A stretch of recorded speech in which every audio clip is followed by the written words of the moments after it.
continuación, la primera ponencia de esta tarde, Resistir, Rebotar, Recuperar, a cargo del presidente del Banco Central del Paraguay, doctor José Cantero.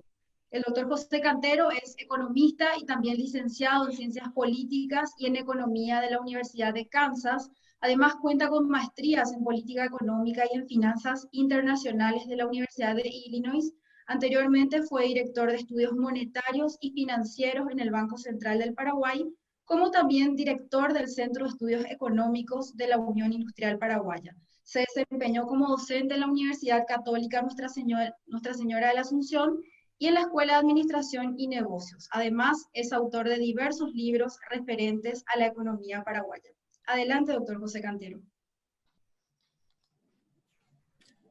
Muy buenas tardes, Gustavo Volpe, presidente de la UIP, también a los integrantes de la comisión directiva de la UIP, un saludo muy especial a todos los industriales del país que a través de su esfuerzo, de su compromiso y de su ingenio están forjando un Paraguay con más oportunidades para todos. Y muchas gracias por esta oportunidad de compartir ideas que se basan en palabras, y la virtud de las palabras es que nos permite tener un entendimiento muy claro, nos permite también, cuando se tratan de verbos, por ejemplo, como estos, de tener un propósito, de tener una dirección en base a ese entendimiento, que nos permita encarar los desafíos que tenemos. La propuesta de esta presentación como hilo conductor implícito se resume en estas palabras que son la de resistir, la de rebotar y recuperar. Difícilmente un país pueda rebotar si no tiene la capacidad de resistir, si no tiene esa resiliencia. Y también para recuperar necesitamos rebotar, y esa recuperación a su vez depende de otra R, y esa R es la R de las reformas, que también voy a hablar brevemente. La palabra, hablando de palabras en la siguiente filmina. Siguiente filmina. Si les parece, yo puedo subir también y eso va a facilitar, va a dar más dinamismo. Bueno, de todos modos, correcto.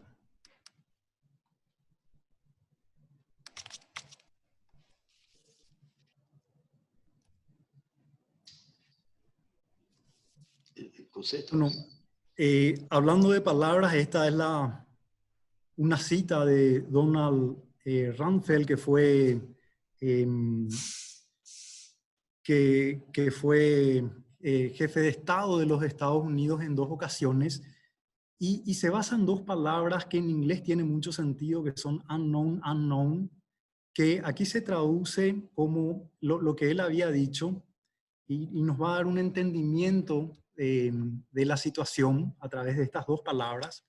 Y él dijo, como sabemos, hay hechos conocidos que conocemos, hay cosas que sabemos que sabemos. También sabemos que hay hechos desconocidos conocidos, es decir, sabemos que hay algunas cosas que no sabemos. Pero hay también hechos desconocidos que desconocemos, aquellos que no sabemos que no sabemos. Estas palabras describen la diferencia entre riesgo e incertidumbre, entre riesgos medibles y riesgos no medibles. Y para dibujar estas palabras en 4 cuadrantes, se presentan aquí entre lo que sabemos y lo que no sabemos, y existen 4 cuadrantes que resumen estas posiciones. Nosotros, los seres humanos, somos seres de tomas de decisiones. Las tomas de decisiones nos gustan hacer con la luz prendida, es decir, en un ambiente de cierto conocimiento. Y el ambiente de mayor conocimiento es el hecho de saber cosas que sabemos. Es la certidumbre, es el cuadro verde que está ahí, es cuando conocemos el problema y también la solución. Pero también nos manejamos en una dimensión donde sabemos que no sabemos. Y estos son, que es el cuadrante amarillo, son los riesgos. O sea, todas nuestras decisiones se definen en riesgos calculados, implícita o explícitamente en nuestro cerebro, nuestras tomas de decisiones dependen de este análisis que hacemos para tomar las decisiones. Pero existen otros escenarios donde no sabemos que no sabemos. O sea, es un mundo donde en ocasiones nos podemos enfrentar a una ambigüedad, a una incertidumbre, a un riesgo no identificado. El COVID-19 lo que hizo fue llevarnos de esas tres otras casillas donde habitualmente convivimos a una casilla de incertidumbre, de un riesgo no identificado. Quizás la forma más sencilla de demostrar esto es simplemente con este dibujo, con este gráfico, que en la primera parte vemos riesgos identificados. Sabemos que el riesgo es muy medible, el riesgo de una decisión basada en un dado. La probabilidad se puede medir, se puede estimar, es un sexto. Y las chances en la otra de tirar una moneda que sea cara o que sea cruz es 50%. Pero ¿qué ocurriría si hay un frasco y ese frasco no es translúcido, como el que vemos ahí, a diferencia del que vemos, y la decisión que tenemos que hacer es sacar la pelota, las bolitas que están ahí son de colores, pero sacar una pelota de color rojo o de color azul? Naturalmente, desconocemos cuántas pelotitas hay en total. No sabemos con exactitud cuántas de ellas son rojas, entonces no podemos estimar ese resultado.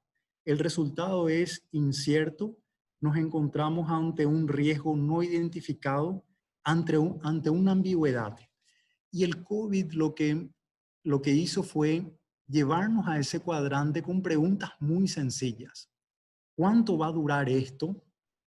¿Qué tan profundo va a ser? ¿Cuál va a ser el daño? ¿Cómo vamos a salir? Y son preguntas que cuando esto inició no teníamos esa certeza, no teníamos esa claridad. Entonces las decisiones que todos los países tuvieron que tomar estuvieron en cierto sentido ante un ambiente de ambigüedad, de incertidumbre, de riesgos no identificados.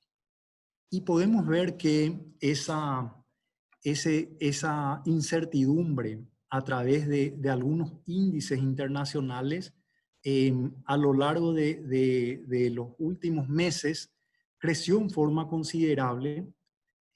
Tenemos ahí el índice de incertidumbre de política económica global que mide y podemos ver la diferencia que existe en otros episodios, por ejemplo, con la guerra comercial y lo que fue el COVID. No hay una comparación en el tiempo que pueda asemejarse. Y lo mismo ocurre con el índice de volatilidad de los mercados, que alcanzó un nivel muy considerable. La buena noticia es que esa incertidumbre se está despejando. Ya ha transcurrido mucho tiempo. Hay informaciones y señales de que hay una vacuna próxima. También informaciones de que la segunda ola, que si bien es creciente en los países europeos, no conlleva a fallecimientos o muertes por este tipo de virus. Entonces son señales que quizás hoy están despejando ese escenario y nos llevarían a una zona de mayor confort, en el sentido de que nuestras decisiones van a ser más propicias y basados en riesgos calculados. Este choque, que fue uno de los más severos desde 1930, generó y que fue muy sistemático también, muy sincronizado, muy abrupto, demasiado rápido, generó el corte y la reversión en los principales conductos, cables del sistema financiero económico global.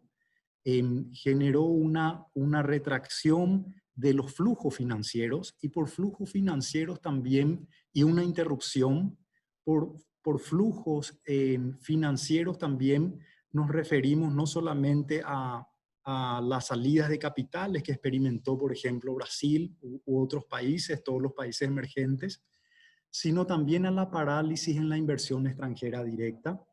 Nos referimos también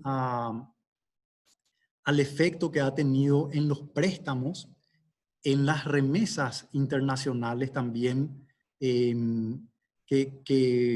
ha tenido un efecto.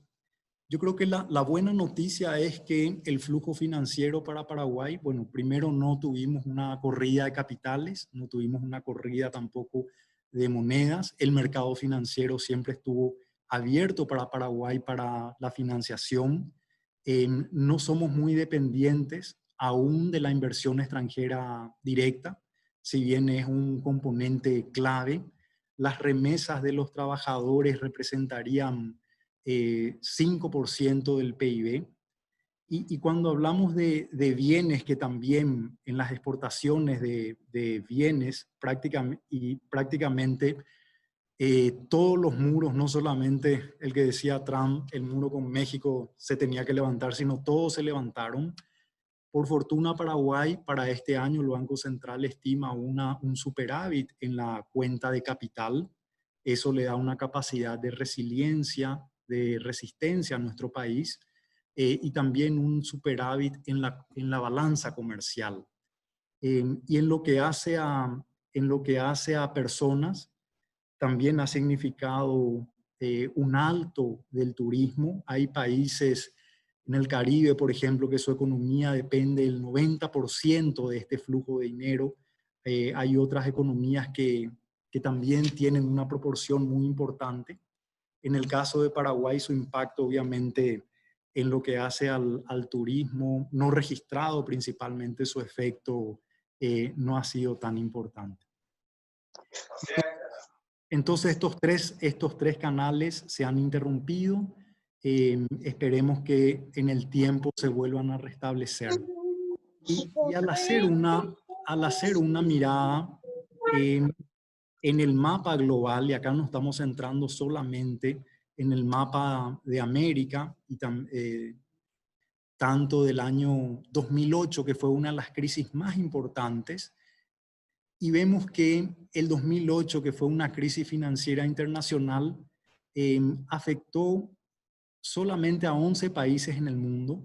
En ese año Paraguay creció 6,4%, y a partir de ese año, por 10 años más o por 11 años más, hasta el 2018, nuestra economía vino creciendo un 4,5%. Este gran encierro, que es el del 2020, pinta el 90% de los países en rojo y en naranja. Muy pocos países, como el caso de China, que va a crecer 1%, están en un color verde tenue.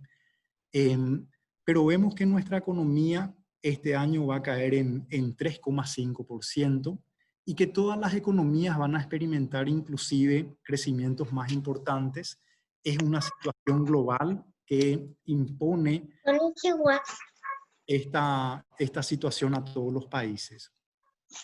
El punto que está detrás de esta lámina es que en el 2008, en ese entonces, la economía global tenía una locomotora, y esa locomotora era China, que permitió que ese boom de los commodities siga. Hoy esa locomotora china no está presente, al menos con ese ímpetu, con esa vehemencia que tuvo anteriormente. Y las demás economías desarrolladas, bueno, con problemas fundamentales en sus fundamentos macroeconómicos, con niveles de deuda que superan el 100%, con déficit superiores o en torno al 10%, déficit fiscal, déficit en cuenta corriente. O sea, una situación muy compleja que nos tiene que llevar a pensar de forma muy importante, no solamente en rebotar, sino también en cómo recuperarnos en un escenario que no va a ser similar al de años anteriores.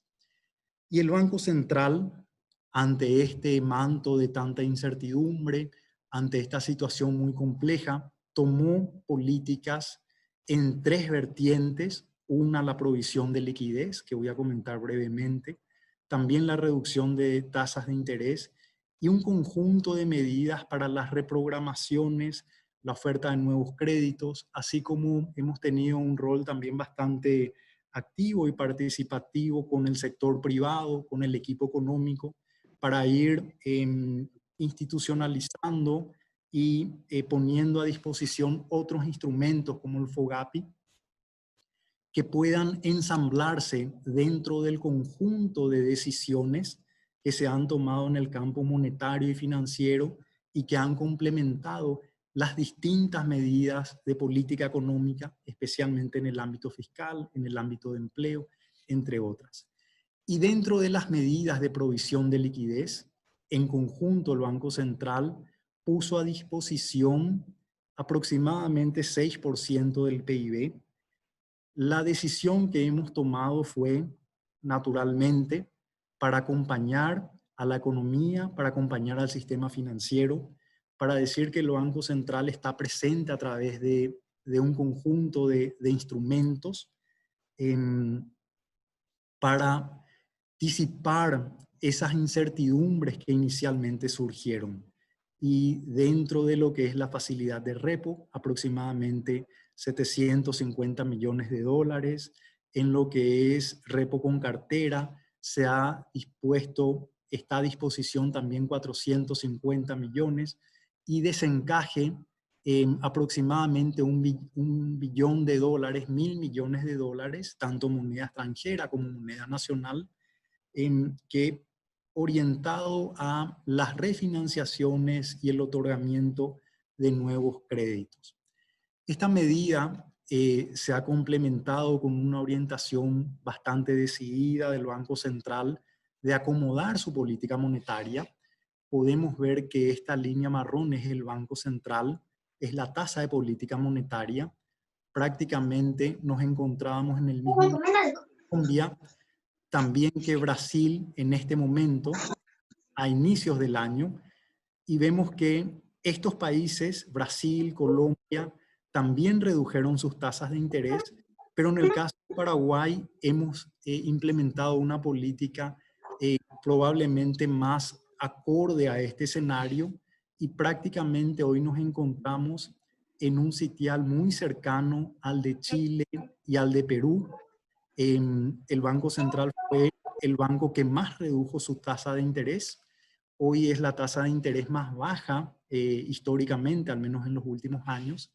Y esta tasa de interés de política monetaria, que se ha reducido y hoy está en 0,75, lo hemos hecho en varias reuniones del Comité de Política Monetaria, también ha estado aparejado y quizás y probablemente ha motivado el descenso de la tasa de interés activa de los bancos. Hoy también se encuentra a niveles mínimos, esto es un promedio, quiere decir que hay sectores corporativos, sectores de grandes empresas medianas que se están financiando a tasas cercanas al 10%, inclusive de un dígito en moneda nacional, y también a plazos importantes, que es una necesidad del sector productor. Podemos ver que la evolución del crédito es un gráfico muy importante y me gustaría centrarme en la línea verde que ven ahí. Podemos ver que a lo largo del tiempo nuestra economía atravesó por distintos choques. Uno fue el precio de la soja, que cayó 40% en septiembre del 2015, y vemos que la cartera estaba creciendo a 25% cuando vino este choque. Y eso hizo, y esto es muy natural que ocurra, que los créditos del sector bancario se hayan acomodado y en septiembre, noviembre y a lo largo de los primeros meses del 2017, el crecimiento interanual fue negativo. Similar comportamiento tuvo la cartera en moneda extranjera. Y a partir de ahí comenzaron a crecer ambas carteras. Entonces, es muy natural que ante choques muy fuertes la cartera tienda a tener este acomodo en el tiempo para posteriormente revertirse en un proceso de seguir acompañando al sector empresarial, a las familias, al sector productivo.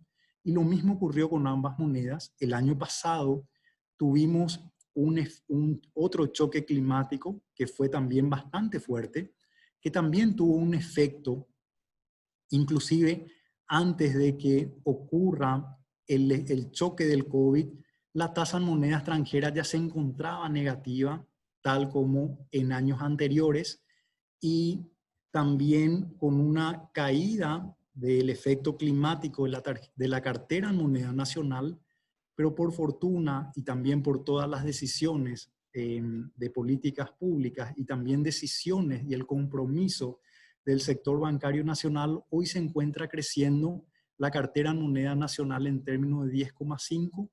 Gran parte de eso también es atribuible a FOGAPI, que creo que hoy el último dato estaría en torno a 250, 260, no tengo conmigo el último dato, pero es el que tengo en la cabeza. Bueno, la política monetaria también hemos tomado esa medida en base a que la inflación en Paraguay está anclada. Nuestro país es un país bastante con fundamentos macroeconómicos muy sólidos. Hoy la inflación se encuentra en torno a 1,6%, está por debajo de la meta. Creemos que hacia adelante la inflación no consideramos que va a ser un inconveniente. Los precios implícitos de las importaciones de los bienes de capital, de los bienes intermedios y de los bienes de consumo tienen una retracción muy importante. Hay una caída en torno a 30% de los bienes de capital, de bienes intermedios y también de bienes de consumo. Todos estos bienes importados conforman el 30% de la canasta del IPC. Entonces, esa presión inflacionaria dada la caída en la demanda global hace que esa transmisión también sea muy baja. Nuestros fundamentos macros también similares a otros países y quizás distinto a algunos que hayan sufrido una salida de capitales muy fuertes y que cuenten con alguna situación en sus fundamentos distintas a la de Paraguay, hace que la depreciación en Paraguay en términos interanuales esté en 11%. Bueno, es solamente para reiterar y para enfatizar que nuestro país mantiene una capacidad de resistencia muy importante, que hay un compromiso de seguir manteniendo esa capacidad de resistencia. Las reservas internacionales son próximas a 9 billones de dólares, representan 24% del PIB.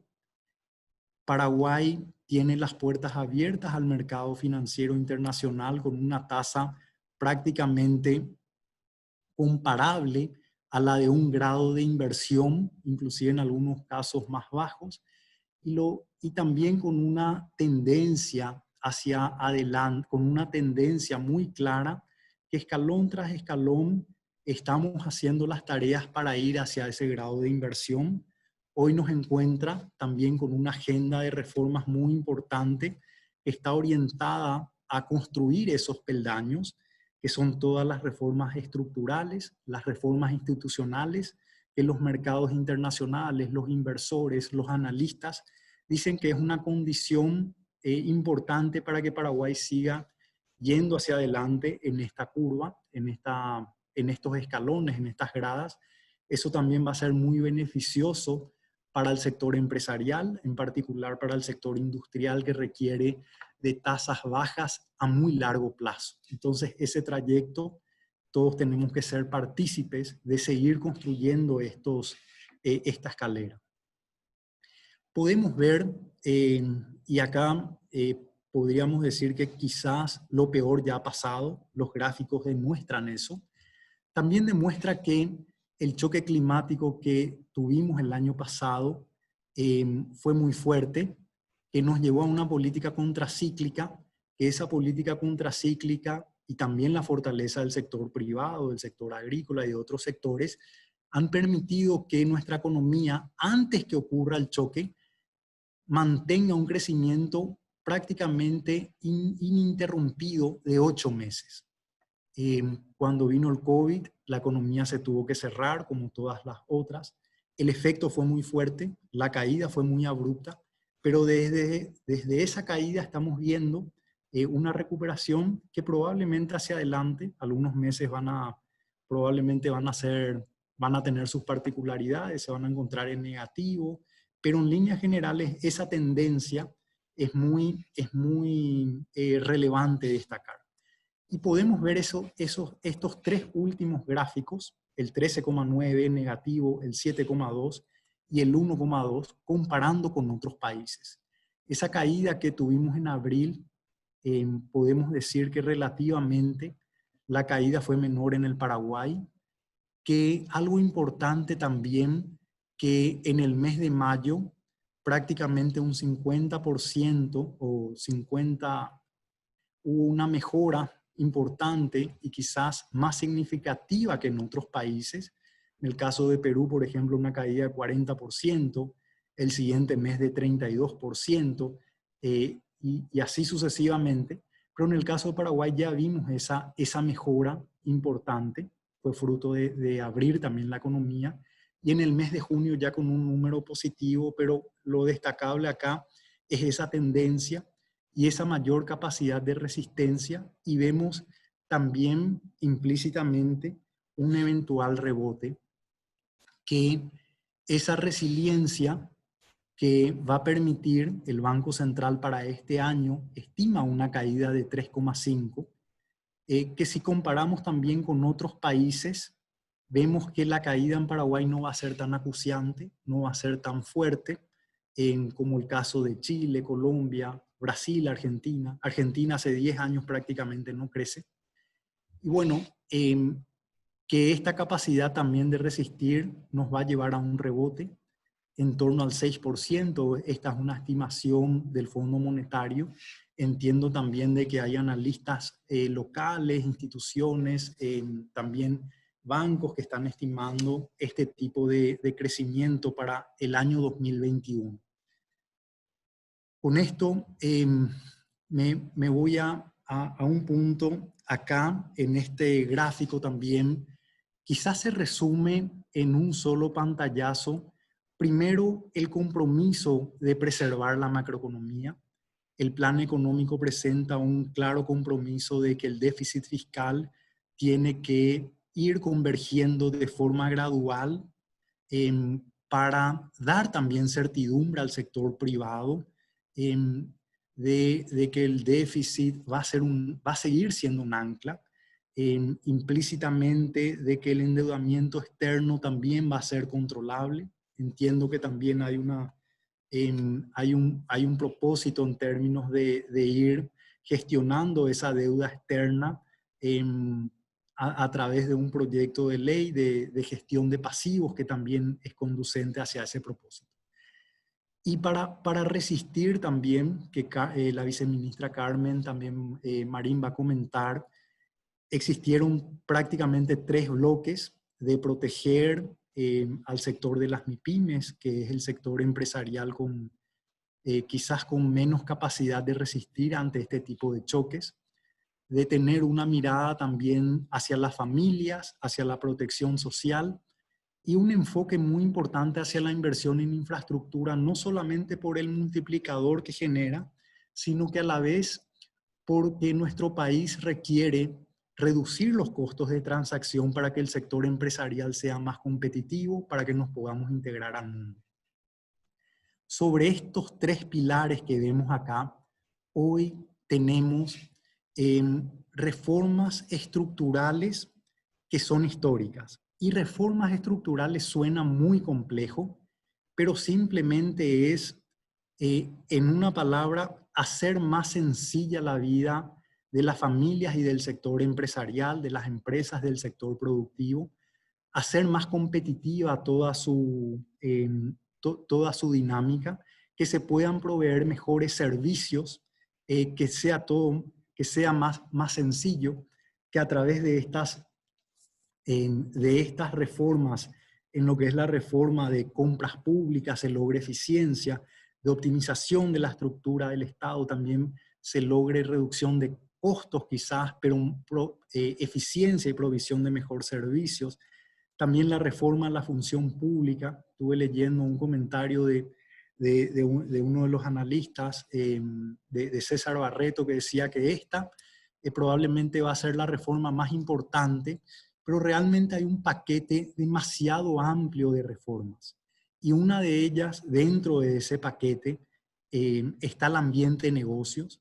También dentro del ambiente de negocios con leyes que va a facilitar, que va a mejorar, que va a reducir los costos de transacción, que va a permitir que las empresas se puedan abrir de forma más sencilla, más barata, que puedan obtener garantías y financiaciones de forma más cómoda, electrónicas, sencillas, con garantías mobiliarias, con factoring, y también el tema de la ley de quiebras. Creo que es un paquete de reformas también histórico que necesita, a mi modo de ver, que el sector empresarial se embandere de estos proyectos, porque va a permitir que nuestro país pase a otra plataforma. Y bueno, y más importante, y complementa a esto, que es la necesidad de construir nuevos motores. Hay todo un trabajo del Ministerio de Industria y Comercio que está basado en análisis técnico y en el soporte de todos los comentarios también del sector empresarial, porque nuestra economía necesita nuevas turbinas, necesita diversificarse y precisa generar más oportunidades. Y todo esto en aras de lograr esa recuperación desde la resistencia y desde el rebote. Quiero solamente graficar algunos de los puntos que había mencionado anteriormente. La cuenta corriente, que es la posición externa del país de todo lo que exportamos en bienes, servicios, transferencias, es positiva respecto al PIB, pero hoy nos encontramos con un déficit fiscal probablemente, o sea, más amplio de lo que es la regla fiscal. Obviamente todos los países están en una posición quizás de un déficit gemelo, no es el caso de Paraguay, pero hay un compromiso claro para dar certidumbre del trayecto que tenemos que tomar a través también de reformas legales para que nuestro país y de un compromiso en el presupuesto pueda migrar y converger hacia el cuadrante más deseado como plataforma de ese crecimiento. Y dentro de ese cuadrante también podemos ver que el nivel de reservas respecto al PIB y de deuda respecto al PIB, y acá podemos poner varios delineamientos, 35% o 40%, nos encontramos en ese cuadrante de sostenibilidad, de sólidos fundamentos, y lo mejor que existe en nuestro país es el consenso de la sociedad, de todos los actores políticos, del sector privado, de la sociedad civil, que ese es el cuadrante que tenemos que permanecer en el tiempo, y ese es el compromiso que estamos asumiendo entre todos para permanecer ahí y que sea una plataforma de recuperación.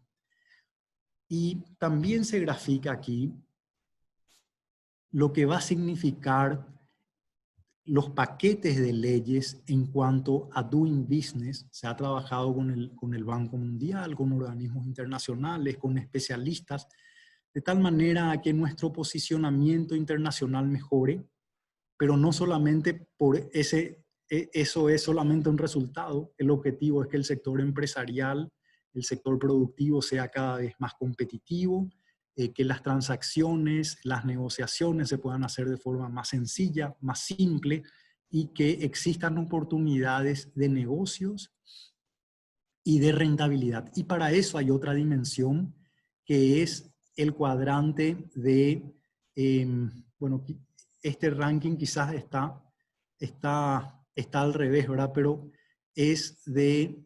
y no está, bueno, no es el ranking que, el actualizado, el que quise poner del Banco Mundial, pero también es mejorar nuestra gobernanza. Y hay todo un apoyo también y se reflejan los proyectos de leyes para que nuestro país pueda ir hacia el cuadrante correcto con estas dos dimensiones de la competitividad tan importante, la dimensión pública y la dimensión del sector privado.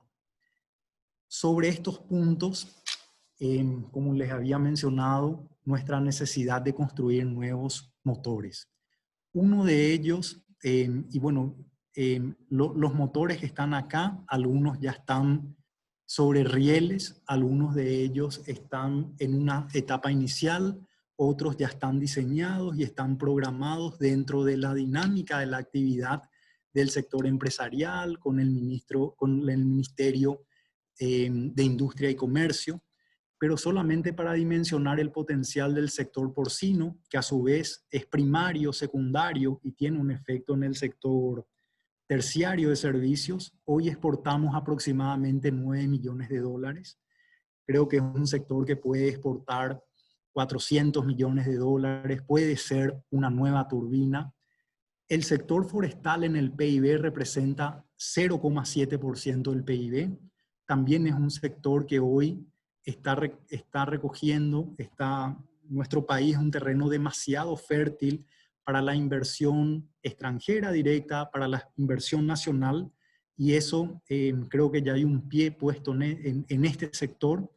Va a ser un sector que nos va a permitir esa recuperación hacia adelante en un mundo también más complejo. Podemos decir que el sector mineral es otro de ellos. Paraguay necesita un estudio muy acabado de la profundidad del suelo para poder extraer y determinar cuáles son los sectores primarios que a su vez conlleven al sector secundario en todo el sector mineral, que va a generar industrias en el sector fertilizantes y en otros. Pequeñas y medianas centrales hidroeléctricas es otra. Que también Paraguay tiene un potencial muy grande, con una iniciativa, entiendo que en la UIP también. En el Banco Central estamos complementando esfuerzos también en el Ministerio de Industria y Comercio, en otros ministerios hay esfuerzos y el Banco Central, como somos los gestores del sistema del CIPAP, del sistema de pagos del Paraguay, con un compromiso de llevar a 24/7. Estamos también hoy culminando y eventualmente abriendo una discusión con el sector privado para lograr una inclusión financiera de una mayor digitalización de nuestra economía, que permita que el sector empresarial, las familias sean más competitivas, tengan ahorros en todas estas oportunidades. Nuestro país necesita también tenemos un gran potencial en lo que es economía verde, que el sector industrial también ahí va a ser protagónico. Algunos proyectos también que ha emprendido la UIP pueden servir de experiencias. También esto se puede acoplar con el sector turismo, que en nuestro país tiene un gran potencial. En el sector vivienda también hay una agenda. El Banco Central ha emitido algunas resoluciones al respecto, pero creemos que ese sector de viviendas también puede ser una turbina. El punto es que hoy nos encontramos en una situación donde estamos resistiendo, estamos con ansias de rebotar y necesitamos recuperarnos en un mundo que va a requerir de estas nuevas turbinas, y qué mejor que tener un encuentro como este para dialogar sobre los desafíos que tenemos, sobre las inmensas oportunidades que hay en Paraguay, sobre la agenda tan productiva que tenemos en nuestro país para poner en la mesa, para que siga en la mesa y para que podamos construir a través de todas nuestras iniciativas. Así es que en un escenario de resistir nos encontramos con ansias de rebotar para el siguiente año y con todo el esfuerzo de una agenda de reformas para recuperarnos, y que esa reforma tiene que tener la dimensión pública y también la dimensión privada. Muchas gracias.